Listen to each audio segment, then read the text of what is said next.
Video tutorial ini dibuat oleh Yayasan Lembaga Sabda sebagai seri dari 5 video tutorial yang bertema metode-metode belajar Alkitab.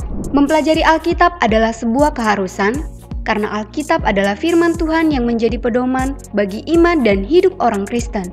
Untuk mempelajari Alkitab dengan baik diperlukan metode yang tepat. Melalui video tutorial ini kita akan belajar tentang metode SABDA. SABDA adalah singkatan dari S. Simak, A. Analisa, B. Belajar, D. Doa dan diskusi, dan A. Aplikasi. Metode SABDA dibuat oleh Yayasan Lembaga Sabda sebagai cara sederhana dan sistematis untuk mempelajari isi Alkitab, baik secara pribadi maupun berkelompok. Metode ini dirancang untuk kebutuhan pada era digital karena dibuat untuk dipakai berdampingan dengan alat-alat digital Alkitab Sabda. Langkah pertama adalah S. Simak. Bacalah secara berulang-ulang teks Alkitab yang ingin dipelajari atau dengarkan bacaan teks tersebut dari Alkitab audio. Akan sangat baik jika melihat teks tersebut dalam berbagai versi Alkitab lain dan membandingkannya, supaya semakin jelas siapa, di mana, mengapa, dan apa yang terjadi dalam teks tersebut. Langkah kedua adalah A. Analisa.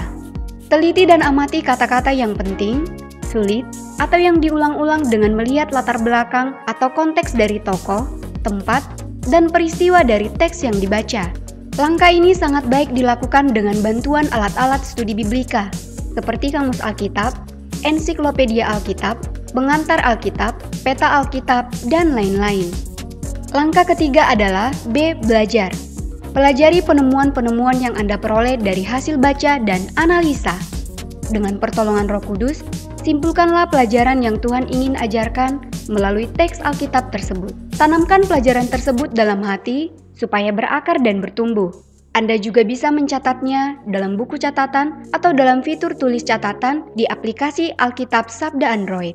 Langkah keempat adalah D. Doa dan diskusi. Doakanlah supaya teks Alkitab yang kita pelajari menerangi hati dan pikiran kita sehingga kita diubahkan dan hidup sesuai kehendaknya. Kemudian, diskusikan dan bagikan pelajaran yang sudah didapat dengan teman-teman. Diskusikan pelajaran tersebut dalam kelompok PA, atau bagikan melalui media sosial seperti Instagram, Facebook, Twitter, WhatsApp, dan sebagainya. Langkah terakhir adalah A. Aplikasi. Pilihlah satu tindakan konkret untuk diaplikasikan. Dengan rendah hati, lakukan apa yang telah Tuhan nyatakan dan ajarkan melalui teks Alkitab yang kita baca, supaya melalui hidup kita, kehendak Tuhan dijalankan di dunia ini. Bersama komunitas orang percaya, kita saling mengingatkan agar firman Tuhan betul-betul dijalankan. PA dengan metode SABDA sangat menyenangkan, karena memanfaatkan alat-alat digital pendukung studi Alkitab yang sudah disediakan oleh Yayasan Lembaga Sabda, seperti software Sabda, situs Alkitab Sabda, aplikasi Alkitab Sabda Android, Sabdabot, dan lain-lain. Anda juga dapat bergabung dengan komunitas Ayo PA untuk belajar dan berbagi firman Tuhan. Ayo kita PA!